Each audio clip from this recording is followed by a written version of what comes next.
Бәріне сәлем, Меруерт ханымның студенттері. Бүгін бізде екінші сабақ креатив жасау. Жалпы таргет бізде екіге бөлінеді: ішкі және сыртқы настройкалар. Рекламамыздың бізде эффективный, мықты жүруі, качественный жүру үшін 20% ішкі настройкаға байланысты, 80% сыртқы настройкаларға байланысты. Ішкі настройкаларға не кіреді? Ішкі настройкаларға бізде рекламаға жіберетін кезде ноутбукпен жасалатын жұмыстар. Ноутбукпен жасалатын кнопкалар, басатын кнопкаларымыз, соның барлығы бізде ішкі настройкаға кіреді, ал сыртқы настройкаға бізде креатив офер кіреді. Креатив дегеніміз не? Креатив дегеніміз біздің рекламаға жіберетін фото немесе видеоларымыз. Солардың качественный болуы. Вот осы нәрсені біз креатив деп айтамыз. Креатив тоже бізде екіге бөлінеді: офер және визуал. Креативте 80% результат оферге байланысты. Получается, сіздің оферіңіз, ұсынысыңыз мықты болу керек, ал визуал 20%-ға маңызды. Офер дегеніміз не? Офер дегеніміз сіздің клиент бас тарта алмайтын ұсыныс айта алу. Сіз мықты ұсыныс айта алу арқылы қандай видео түсірсеңіз де, немесе әшейін А4 параққа өзіңіздің ұсынысыңызды жазып қойып рекламаға жіберсеңіз де, бірақ сіздің ұсынысыңыз мықты болатын болса, ұсынысыңыздың мықты екенін жақсы жеткізе алатын болсаңыз, онда әрбір клиент сізге подробнее батырмасын басып, сізге жазатын болады. Енді мықты креатив жасау үшін, мықты офер жаза алу үшін не істеу керек? Ол үшін бізде продуктовая матрица деген нәрсе бар. Қазір мен сіздерге соны түсіндіре кетейін. Продуктовая матрица дегеніміз не? Аты айтып тұрғандай, кез келген біздің өніміміздің матрицасы болады. Бізде ол 4 этаптан тұрады. Біріншісі лид магнит. Бізде кезекті термин ол лид. Лид деген сөз клиенттің данные. Сізге қалдыратын клиенттің данныйын біз лид деп айтамыз. Ол оның аты жөні, телефон номері, имейл почтасы, адресі, қай қалада тұрады деген сияқты кез келген клиенттің данныйын біз лид деп айтатын боламыз. Лид магнит. Лид магнит дегеніміз не? Лид магнит дегеніміз клиент бізге өзінің данныйын қалдыру үшін, номерін немесе аты жөнін қалдыру үшін берілетін тегін өнім. Мысалы, кез келген бір бонус, скидка, акция, тегін консультация, тегін доставка деген сияқты бізде лид магнит, мысалы бонус, скидка, акция, тегін консультация, тегін доставка. Кез келген бір тегін өнім береміз біз адамдарға, чтобы ол бізге өзінің данныйын қалдыру үшін. Ал данные бізге не үшін керек? Чтобы оның данныйын біз алып, оған кезекті этапқа өту үшін. Онымен сөйлесіп, өзімізге шақырып, немесе өзіміздің ұсынысымызды толығырақ түсіндіру үшін. Мысалы, машиналар, автосалондар бізде лид магнит қандай қолданады? Тест-драйв. Адамдар тест-драйвқа тіркелу арқылы өздерінің данныйын толық қалдырады сол автосалонға. Сол автосалонның автокөлігін айдап көреді. Айдап көргеннен кейін ұнауы мүмкін, ұнамауы мүмкін, клиент ойланам деп кетуі мүмкін. Сол кезде, мысалы, қанша уақыт ойланатынын сұрайды. 3 күн ойланасыз ба, қанша уақыт ойланасыз? 3 күннен кейін оның номеріне хабарласады. Сіз ойланып болдыңыз ба, не шешім қабылдадыңыз деген сияқты. Бізде лид магниттің басты мақсаты біз клиентке тегін өнім беріп, оның данныйын алып қалу. Өзіңіз ойланып көріңіз, өзіңіздің айналысатын кәсібіңізде сіз қандай лид магнит бере аласыз. Келесі бізде Tripwire. Tripwire дегеніміз бізде құнынан құндылығы жоғары өнім. Мысалы, Алматы қаласында су жаңа квартираны, 40 миллион тұратын квартираны бізде 20 миллионға сататын болсақ, онда адамдар бірден алады.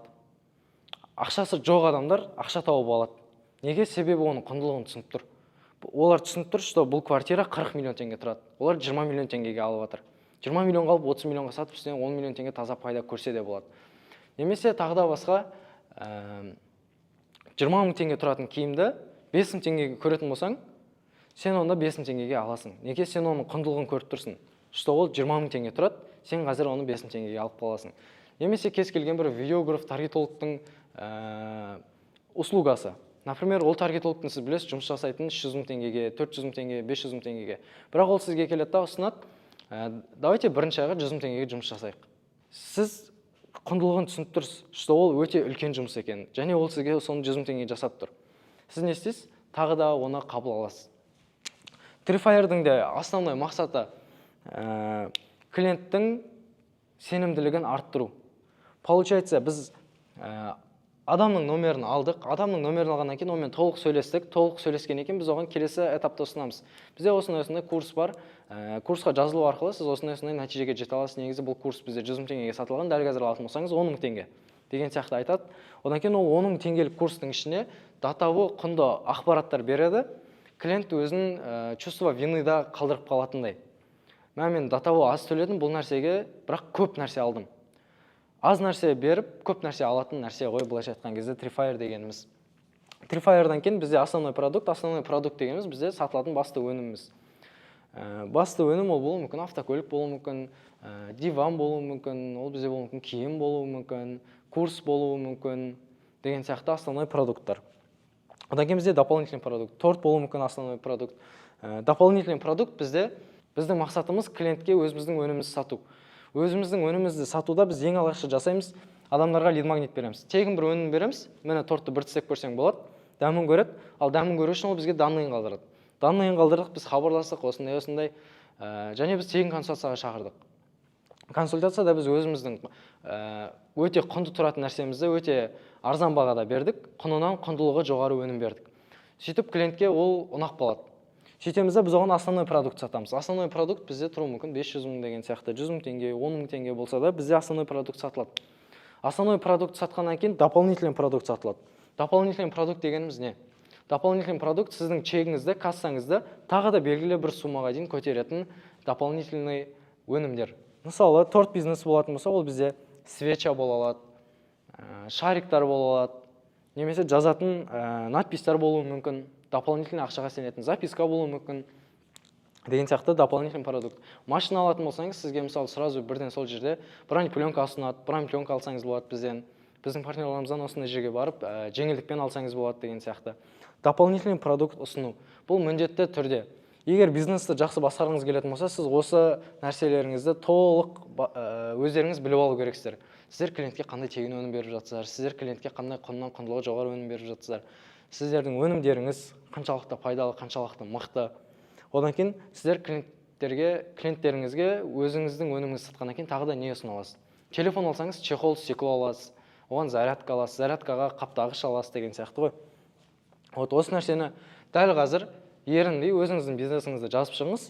Дәл осылай лид магнит, Tripwire, основной продукт, дополнительный продукт. Лид магнит клиенттің данныйын алу үшін берілетін тегін өнім, Tripwire құнынан құндылығы жоғары өнім, основной продукт бізде басты сатылатын өнім, дополнительный продукт кассамыздағы ақшаны көбейтетін дополнительно сатылатын өнімдер. Дәл қазір өз кәсібіңізді ойланып көріңіз, қандай тегін нәрсе бере аласыз, бүкіл варианттарды қарап көріңіз. Сіздің конкуренттеріңіз не істеп жатыр, сіздің конкуренттеріңіз қандай тегін өнім беріп жатыр, олар қандай реклама жіберіп жатыр, толық қарап зерттеп шығыңыздар. Сіздер өздеріңізді, конкуренттеріңізді анализ жасау арқылы ғана өсе аласыздар. Олардың не істеп жатқанын қараңыздар. Тек бір нәрсенің ішіне кіріп отыра бермеңіз, сыртқа шықпасылар не істеп жатыр, қандай маркетинг жасап жатыр, қалай өздеріне клиент привлекать етіп жатыр, қандай тегін өнім беріп жатыр деген сияқты толық қарап шығыңыздар. Бұл міндетті түрде.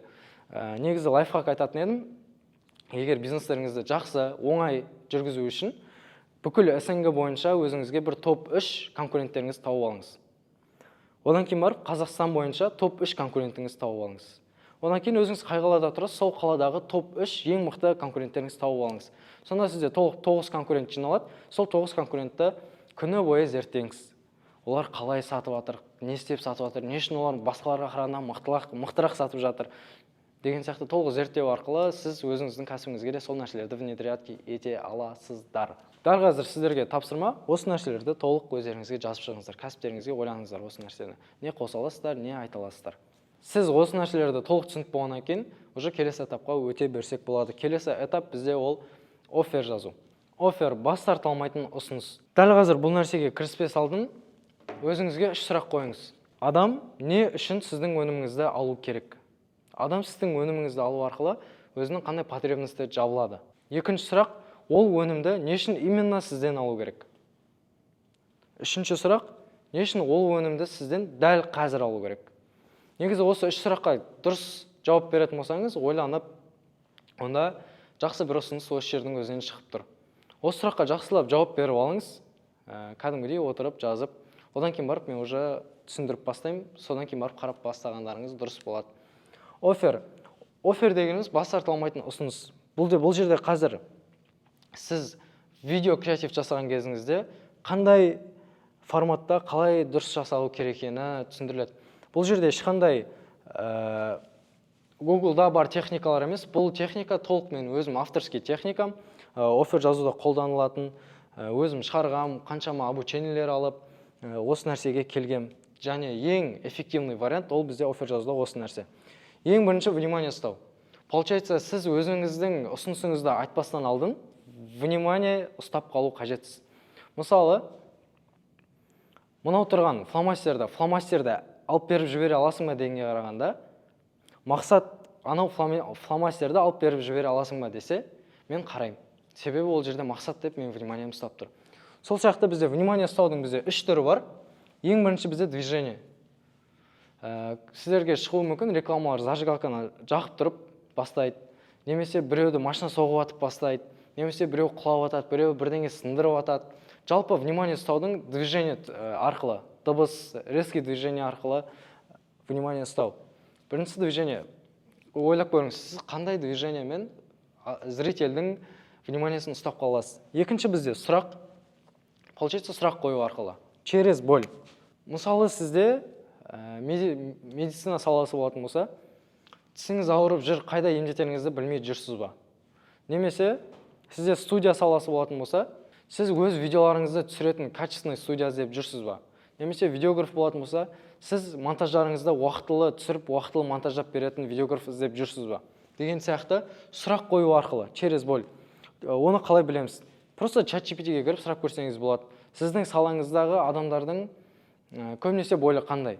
Мысалы, таргет саласында көбінесе кәсіпкерлер маған келеді, менің таргетологым не ответственный, немесе таргет дұрыс жібермейді, таргетті әлі толық түсінбейді, немесе креатив жаза алмайды, түсірген видеоларымыз атпайды деген сияқты.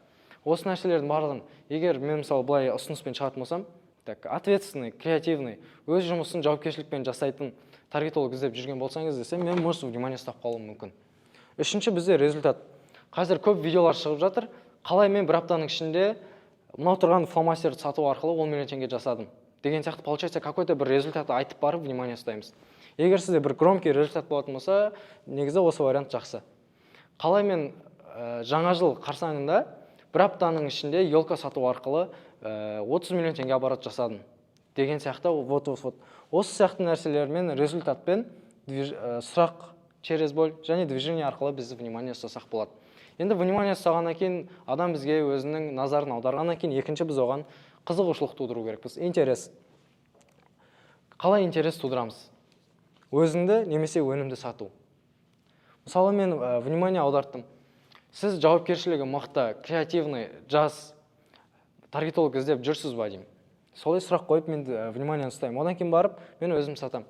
Сәлем, менің есімім Мақсат. 5 жылдық опыты бар таргетологпын. Осыған дейін 100-ден астам кәсіпкермен сәтті жұмыс аяқтағанмын. Мына жерде менің кейстарым. Деймін да, өзімді сатам. Получается, өзімнің мықты тұстарымды жинаймын да адамдарға көрсетем. Барлық мықты кейстарымды жинап көрсетсем болады. Немесе айтсам болады.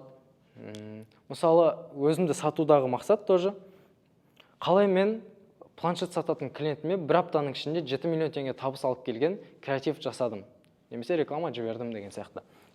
Өзіңізді, өніміңізді сатасыз. Өзіңізді, өніміңізді мықты сату үшін сіз өз өніміңізді мықты білу керексіз. Өніміңіз шынында пайдалы болу керек адамдарға. Үшінші, бізде қорқыту. Факт, статистика. Например, қазір 90% таргетологтар сіздің бюджетіңізді алып, жауапкершіліктен қашып, сіздің таргетіңізді жібермей қоюы мүмкін. Мысалы, тағы да бір факт айтуға болады. Факттарды қаяқтан аласыздар, ChatGPT-ден сұрайсыздар. Маған осындай осы бойынша факт керек. Менің саламдағы адамдардың қорқынышы бойынша факт керек деген сияқты. Мысалы, алдыңғы жылы бізде 1 миллион жаңадан тіркелген ИП ашылған, және оның 800 мың жабылып қалған. Бұл енді жалған ақпарат, жалпы мысалы деген сияқты айтып жатырмын да. 1 миллион жаңа бизнес ашылған, оның 800 мың жабылып қалған. Не себептен? Себебі олар таргет рекламасын жібермеген. Статистиканы шығарып, кәдімгі статистикамен көрсетесіз. Сол кезде бұл адамдарда уже қорқыныш сезімін тудырады. Одан кейін бізде решение айту. Получается, енді сіз адамның вниманиесін ұстадыңыз, өзіңізді сатып қызығушылық тудырдыңыз, одан кейін қорқыттыңыз оны. Егер ол уақытылы бұл нәрсені жөндемесе, онда бірдеңе дұрыс емес болатын. Одан кейін решение айтасыз. Қалай? Сіз качественный таргет жарнамасын жіберу арқылы өз продажаңызды арттыра аласыз. Получается, продажаң болмай жатыр ма, реклама жібер деген сияқты решение. Тісің ауырып жатыр ма, стоматологқа бар. видео түсіру керек па, мобилографпен жолық, реклама жіберу керек па, таргетологпен жолық деген сияқты решение айту.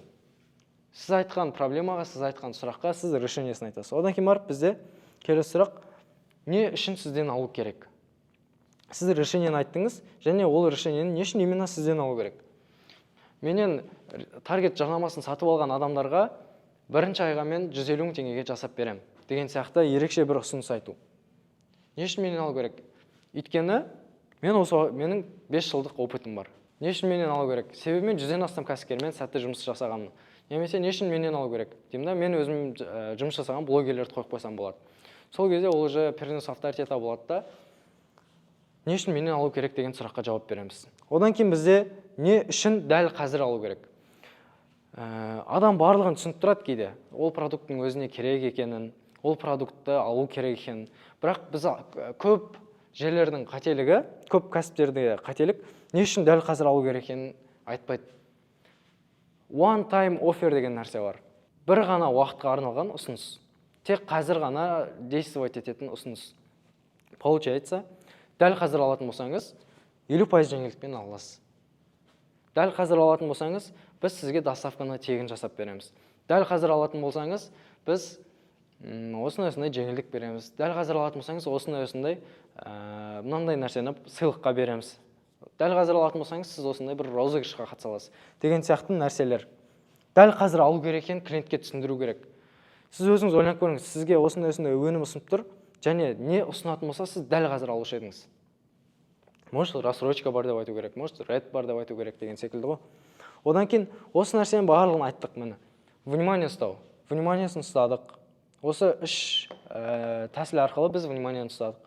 Интерес туғыздық, өзімізді саттық, өзіміздің мықты жерлерімізді көрсеттік, қорқыттық. Факт статистикаларды көрсету арқылы қорқыттық, решение айттық. Оны осылай шешуге болады, уайымдамаңыз. Бесіншісі, не үшін сізден алу керек? Және ол шешімді сіз бізден қабылдасаңыз болады, біз сізге көмектесе аламыз. Себебі біз мынандай деген сияқты айтасыздар. Одан кейін не үшін дәл қазір алу керек? Себебі дәл қазір алса, осындай бізде жеңілдік деген сияқты. Енді осының бәрін айтып келгеннен кейін, осы нәрсені міндетті түрде айтылу керек. Call to action, trigger және lead magnet. Кез келген видеоның соңында іс әрекетке шақыру болу керек. Call to action ол бізде іс әрекетке шақыру. Подробнее бас, дәл қазір тегін консультацияға жазыл, дәл қазір пробный урокқа жазыл, дәл қазір тіркеліп, чек-лист ал деген сияқты іс әрекетке шақыру. Және триггер. Триггер бізде іздеп көрсеңіздер болады, ChatGPT-дан триггерлер. Қандай триггерлер бар бізде? Мысалы, уақыт триггері. Бұл ұсыныс тек қана осы айдың соңына дейін ғана жұмыс жасайды. Немесе бұл ұсыныс тек бүгін жұмыс жасайды. Деген сияқты уақыт триггері бар. Одан кейін бізде ограничение триггері бар. Получается, алғашқы жазған 10 адамға ғана жеңілдік болады деген секілді. Алғашқы тіркелген 10 адамға тегін консультация. Алғашқы жазған 10 адамға 50% жеңілдік деген сияқты ограничение, уақыт триггерлер бар. Немесе триггер болуы мүмкін перенос авторитета. Дәл осы костюмді Еркебұлан Тоқтар да киген. Дәл осы костюмді біздің президентіміз де киеді. Деген сияқты сіздің өніміңізді басқа бір өзінің лицосы бар мықты адамның қолданылатын көрсету арқылы айтуға болады. Одан кейін триггерді айтқаннан кейін бағанағы продуктовая матрицада айтылған lead magnet қосылу керек. Lead magnet сіздің клиентке беретін бонусыңызды осы видеоның соңында айтылу керек. Егер сіз дәл қазір тіркелетін болсаңыз, дәл қазір мысалы бір мысал келтірейін. Немесе айтсақ болады, дәл қазір подробнее батырмасын басу арқылы тек осы айдың соңына дейін болатын жеңілдікке тіркеліп үлгеріңіз деген сияқты жеңілдіктермен де тоже айтуға болады. Вот бізде оффер осындай шарттармен құрауға болады. Бұл бізде видео оффер, фото оффер болатын болса, тоже осындай форматта құра берсеңіздер болады. Арасында бір-екі жерді қалдырып кетсеңіздер қатты маңызды емес. Қорқыту. Бастысы жазған офферіңіз бір-біріне үйлесіп, сөздеріңіз бір-бірімен үйлеспей қалмайтындай болып қалмауы керек. Вот офферді осындай форматта жазсақ болады. Сабақты қорытындылай кетсек, біз бүгін үйрендік, что креатив ол бізде бизнестегі негізі өте маңызды нәрсе. Сіздің рекламада, видеода айтылатын ұсынысыңыздың өте маңызды екені.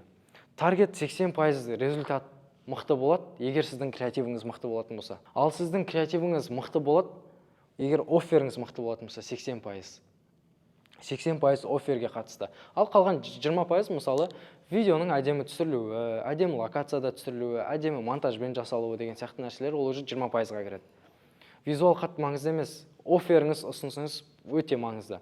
Баннерде де то же самое. Сіз заметкеге өзіңіздің ұсынысыңызды тура осылай жазып қоя аласыз. Егер сіздің офферіңіз өтімді болатын болса, онда ол өтеді. Вот, получается, біз бүгін түсіндік креатив дегенне, оффер дегенне, продуктовая матрица дегенне, лид магнит дегенне, және call to action дегенне. Жалпы креативті толық қалай жазу керек екенін мен толық түсіндіре алдым деп ойлаймын. Келесі сабақ бізде реклама жіберу, қалай таргет жібереміз. Рекламаның бізде 80% креатив, 20% ішкі настройка. Біз қазір 80% маңыздылық беретін жұмысты үйрендік. Енді бізде 20% маңыздылық беретін жұмыс қалды. Ол бізде таргет жіберу. Келесі сабақта кездескенше, мен сізді күтемін келесі сабақта.